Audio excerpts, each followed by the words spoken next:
আসসালামু আলাইকুম আমার ফেসবুক ইউটিউব বন্ধুরা,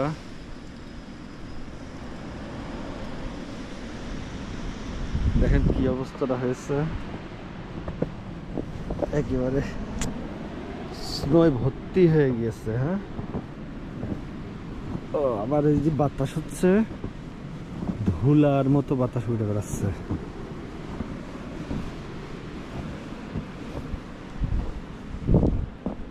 সিঁড়িগুলো একেবারে ইয়ে হয়ে গেছে, প্রচুর পরিমাণে পড়েছে।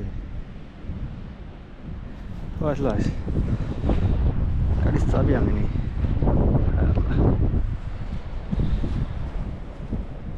প্রচুর পরিমাণে পড়ছে।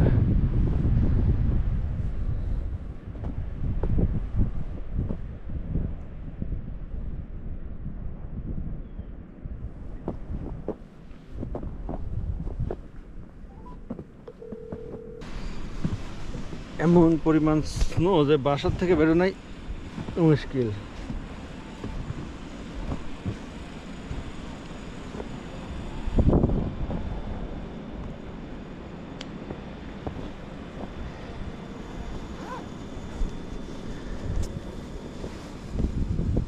রাত্রি হতো আমি এই দিক দিয়ে আসলাম, কিন্তু এখন যে অবস্থা দেখছি, কোন জায়গায় পা দেবো তাই বুঝতে পারছি না। যে আল্লাহ, পা তো একেবারে পুরো গেছে যাচ্ছে। ও মাই গডনেস, আমার তো জুতার ভিতরেও ঢুকে যাবে স্নো। এরকম এরকম করে বেড়ে যেতে হবে।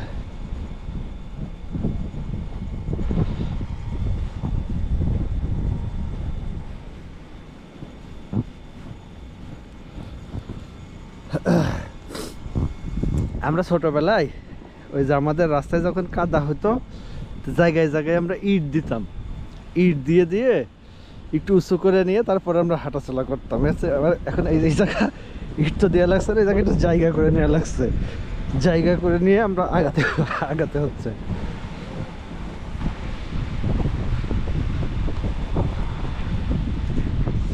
এটা যারা গ্রামে বসবাস করছেন সবাই জানেন যে কাদার ভিতরে একটু ইট দিয়ে দিয়ে রাস্তা বানায় নিতে হয়, এবং একটা ইটের থেকে আর একটা ইটের দূরত্ব যত বেশি করা যায় তাহলে তত কম ইট লাগে। তো আমিও মোটামুটি এরকমই করছি, কিন্তু আমি গাড়িটা বের করবো কিভাবে? যদি আমাদের আইস ক্লিন করা লাগবে, এইগুলো শক্ত হয়ে গেলে পারে, এইগুলো শক্ত হয়ে গেলে পারে এটা তোলা খুবই কষ্ট হয়ে যায়। যদি এখন অত শক্ত নাই, এখন মানে এটা হুইপ পারেই চলে যাবে।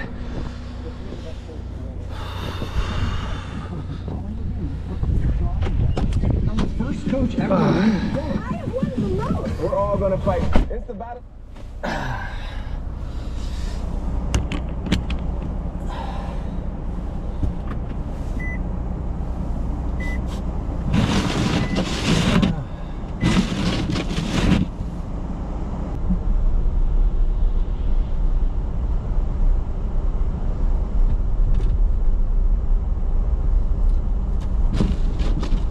দেখেন কি অবস্থা চারিদিকে।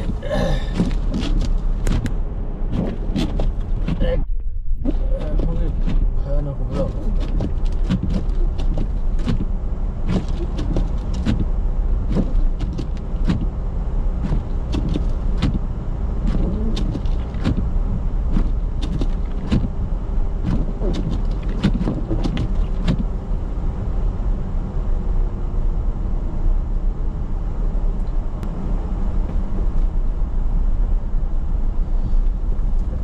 স্নোর জন্য এটা এক্সকেভেটর দিয়ে কিভাবে স্নোটা উঠায় সেটা আপনাদের একটু দেখাই।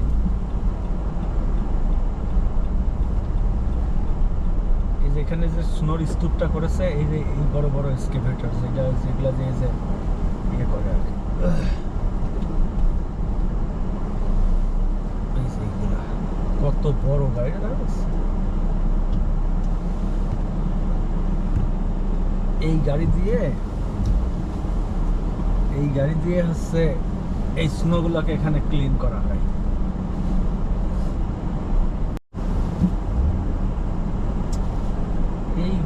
গাড়িটা কিন্তু বিশাল বড়, বুঝতে পাচ্ছেন কিনা? গাড়িটা অনেক বড়।